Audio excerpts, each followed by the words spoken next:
the easy paleo, gluten, and dairy-free cooking show with me. I'm JJ Flizanes.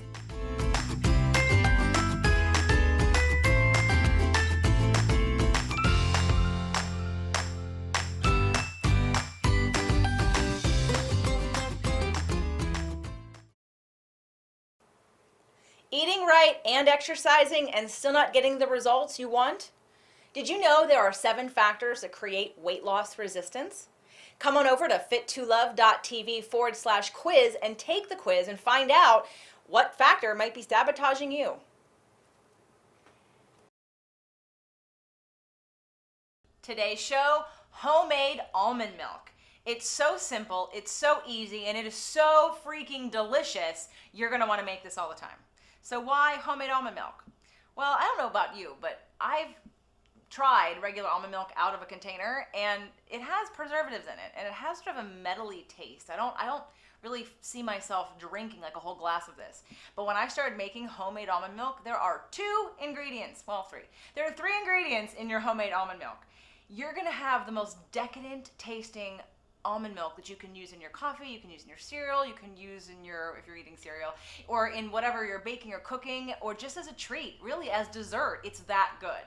So our 3 ingredients for homemade almond milk is water. Hopefully you're gonna use purified water. We're gonna have medjool dates, and we're gonna use raw almonds.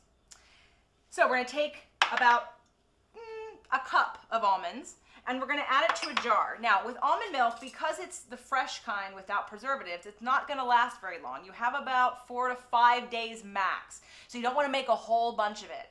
And you can also change the consistency if you like it thicker. I like to use it for coffee or just to have it as a treat, and I don't like it really thin. So you can change the thickness based on how much water you use. So we're gonna go with my recipe because I like it really thick. Just add more water if you like it thinner. So we're gonna take 1 cup of raw almonds and stick it in a glass container. For 1 cup of almonds, I'm gonna use 4 medjool dates. It makes it sweet, but not too sweet. If you want it sweeter, because I use the dates as my sugar source instead of sugar, I actually add more when I want it for creamer for my coffee. And yes, I drink coffee. So we're gonna add, and you have to pit these dates. So open the date up, take out the pit, and then some of them have a top, so you wanna take off the top as well. You're gonna put that right in the jar with the almonds. Then we're gonna add our 2 cups, 2.5 cups of water. You're gonna let this sit overnight or for at least 6 to 8 hours. And then we're gonna use this to make our almond milk. So this jar has been sitting overnight, and it has the same 1 cup of almonds, 4 medjool dates pitted, and 2.5 cups of water. We're gonna put that soaked almond mixture into something that blends. Now I use a Magic Bullet. I really like the Magic Bullet. I'm sure there are other blenders that are fine. You can use a Vitamixer or a NutriBullet, or any of those will be fine as long as it has a really good sharp blade. So I'm gonna go ahead and tighten that up and stick it on the Magic Bullet, and we're gonna blend it for about 2 minutes. Now the most important part of this almond milk process really is the nut milk bag. This is a nut milk bag, and you can buy it at Whole Foods for about $6, $7, $8, or you can order online.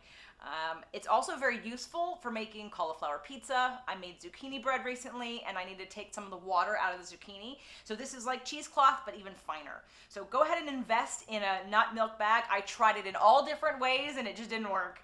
There was still sediment, and you want your almond milk to be smooth and creamy and have nothing else in it. So you're gonna take your Pyrex or a glass dish, and we're gonna put our nut milk bag over that dish, and then we're gonna pour our blended almonds and dates and water into the nut milk bag. From there, you're going to tighten the nut milk bag, and then we're literally going to milk it. You're going to squeeze the almond milk out of the bag, leaving the sediment and the nut meat still in the bag.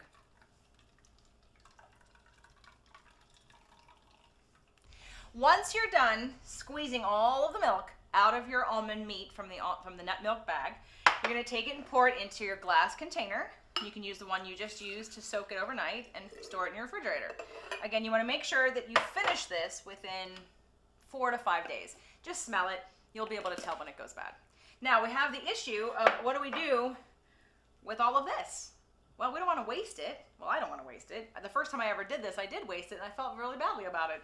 So let's do something with it. Let's make homemade almond meal. So you're going to take what's in the bag. Now, if you're making this every week or every 4 to 5 days, you don't have to do this step every time. In fact, I would recommend putting the meat into a container of some kind and putting it in the refrigerator so that way you do 2 batches at one time.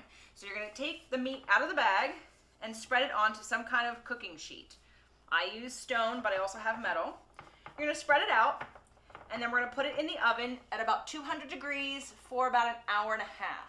Then you're going to shut the oven off and just let it dry out. Once it dries out, you're going to have the start of homemade almond meal. And I'll show you how to use this next week to make some paleo chocolate chip cookie bars. Inspired to play in the kitchen? Want even more recipes right now? Come on over to fit2love.tv and check out our Tasty Tuesdays for even more easy paleo, gluten, and dairy-free cooking.